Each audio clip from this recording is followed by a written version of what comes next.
আসসালামু আলাইকুম। আমি উপস্থিত আছি উত্তম গৃহচর্চা প্লটে, যেটিতে রেড লেডি জাতের পেঁপে চাষ করা হয়েছে। এটি আমরা উত্তম গৃহচর্চার বিভিন্ন নীতিমালা মেনে আমরা চাষাবাদ করেছি উদ্বুদ্ধকরণের মাধ্যমে।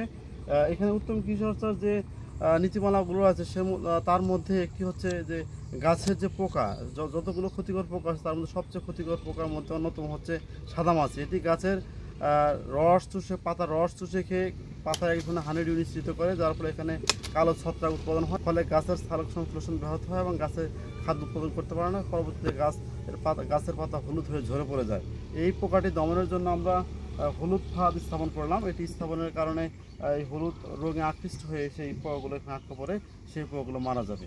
এই পোকা শুধু রোগ ছড়ায় না, এটি বিশেষ করে হলদে মোজাইক যে ভাইরাস আছে সেটিও এই পোকা ছড়িয়ে থাকে। তার জন্য এই পোকাটি পেঁপে বাগানের জন্য খুবই ক্ষতিকর হয়ে থাকে। আমরা যে পেঁপে বাগানটি করেছি সেটি আমরা আশা করছি খুব নিরাপদ এবং ভালো ফসল উৎপাদন হবে, যা স্বাস্থ্যের জন্য শতভাগ স্বাস্থ্যোপযোগী এবং বিষমুক্ত ফল উৎপাদন করা সম্ভব হবে।